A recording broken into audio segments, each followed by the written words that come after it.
Hello and welcome back to User Management System series. In today's video, we are going to connect login application with MySQL database. So, before watching this video, I strongly recommend you to watch our previous video because previously we designed the simple login form. Today we want to connect the simple login application with MySQL database. When user click on the login button, in case of correct username and password, we want to open dashboard. So let's close the application. So let's expand user management package. Inside that we have user package, and here we have multiple layers like user, data access object, and user service. Let's open user data access object. So in the data access object, we have two methods. The first method, create new user on MySQL database. That is good. And the second method, fetch all the users from MySQL database. After that, let's define a new method here. Simple. For example, public user. Let's add name, for example, find user by name. Okay, and here let's pass string, for example, username. That is good. So after that, let's define a simple query to get user details by username. Simple. For example, string query equals, we have select query, select, for example, user ID, then we have username, password, we have full name, okay, then we have states. Let's add where class, for example, where username equals parameter. So thereafter, let's read database connection from JDBC connection class, because here we have connection package. Inside that we have JDBC connection class. Let's open that, and here we have get database connection method that can establish the connection. That is good. Let's close that. So let's define try catch with resources, and here we want to read database connection. Simple connection link equals, we have JDBC connection class, then we have get database connection method. That is good. Thereafter, let's define prepare statement. PS equals, we have link dot prepare statement, and to that let's pass that query. Okay, thereafter let's define the catch block, and here we want to catch SQL exception. Okay friends, we read database connection from JDBC connection class. That is good. Then we defined prepare statement. After that, as you can see, here we have only one parameter. Let's bind the value. Simple. ps.set string of 1, and we have username. Let's get value from that. Thereafter, let's execute the prepare statement. First, we want to take result set rs equals, we have ps.execute query method. That is good. So thereafter, let's process that result set. Simple. If result set dot next. Okay friends, as you can see, this method return user model. Let's initialize the user model. Simple return new. Let's create object. Simple user, and here we want to pass different parameters like user ID, username, password, full name, and states. Simple. We have result set dot get int of, first let's get user ID, then we want to get simple rs dot get string of username.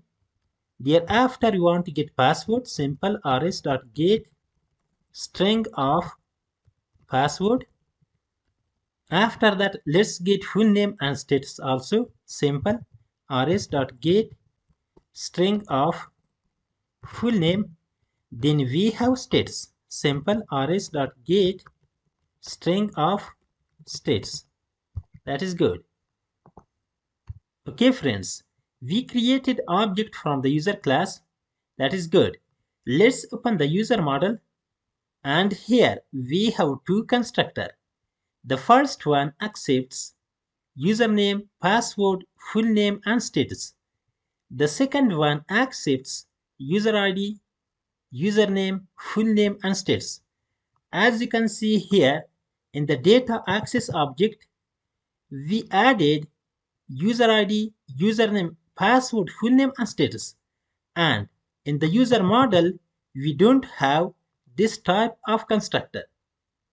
To create this type of constructor, let's copy that one, and here we want to change this constructor by adding the user ID, simple int user ID, and here let's initialize that, simple this dot user ID equals, we have user ID, that is good. Thereafter let's save the changes. As you can see, the error is fixed because here we defined constructor based on that user data access object. So here we have two cases. If the username is found, we returned user model, that is good. Thereafter we have second case.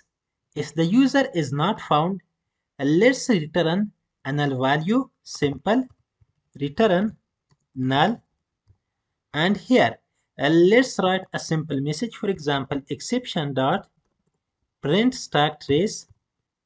So the method inside the data access object is completed. Thereafter let's open user service, and here we want to consume data access object method. Still we have two methods, add new record, and we have get all users record, that is good. Let's define a new method here, simple, for example public user, for example login, and here let's pass two parameters, for example string username, then we have string, for example password, that is good.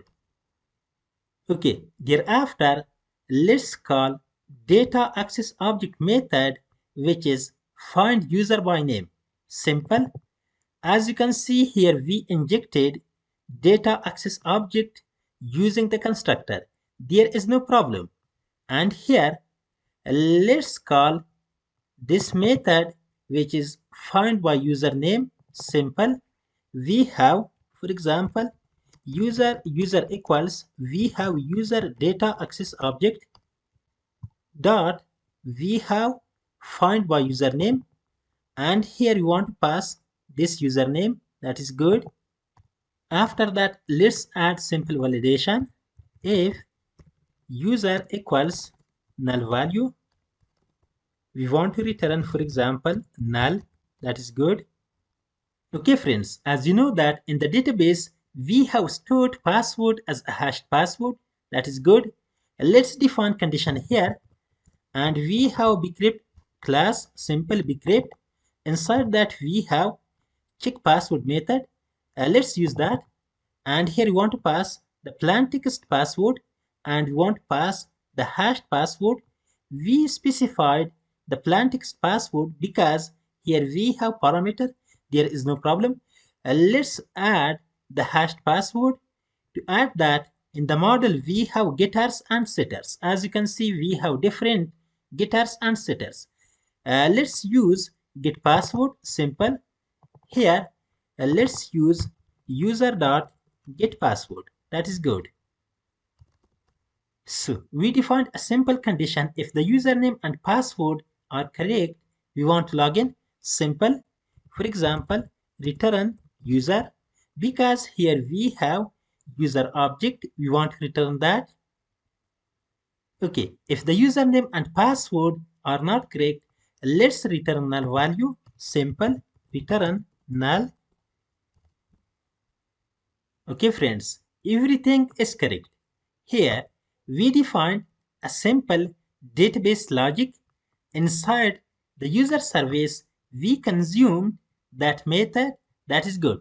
Thereafter, let's open login app, and here we have simple code. We have button which is login button. Inside that, we want to write code to check whether the username and password are correct. If the username and password are correct, we want to open dashboard. If the username and password are not correct, we want to display a simple message. Okay friends, as you can see, the event is empty and we don't have any code. Here in the first step, we want to get username from the username text box and password from the password text box. That's good. Simple. For example, string username equals, we have username text box dot, username text box dot get text dot rem, thereafter let's define password. For example, password equals, we have password dot get text. That is good. Okay friends, thereafter let's create object from the service class, because inside the service class we have login method. To access that method, first in the login app, let's create an object. Simple user service. For example, service equals new user service, new user service, and to that you want to pass data access object. Simple new user data access object. That's absolutely good. Thereafter, let's define a simple try catch block to handle exceptions. Simple, and here we want to use try. Thereafter, let's define the catch block. Simple, we want to catch any type of exceptions. For example, exception. Okay friends, thereafter let's call login method, because in the service we have login method. Let's call that. Simple, let's open login app, and here we have already service dot, we have login method that accepts username and password. There is no problem. As you can see, this method return user object. Let's initialize that. Simple user, for example, logged user equals, we want to assign that method. That is good. So thereafter, let's define a simple condition. For example, if we have logged user not equals null, if the password and username are correct, we want to open dashboard, and here we have main app fxml that represents the main application. And let's load that. Simple, we have fxml loader. For example, loader equals new fxml loader, and we want to use that overloaded version that accept url. Simple, here we want to use get class method. Thereafter we have get resource method, and to that you want to pass path of the fxml file. Let's break that, and here here we have, as you can see, we have user management app. Inside that we have main app. Simple, we have user management app, then we have main app dot fxml. That is good. Thereafter, let's define parent. Simple parent, for example, root equals, we have loader, then we have load method. Thereafter, let's define stage. Simple stage, for example, dashboard stage equals new stage. And after that, let's define scene. For example, scene equals new scene. And to that, let's pass the root.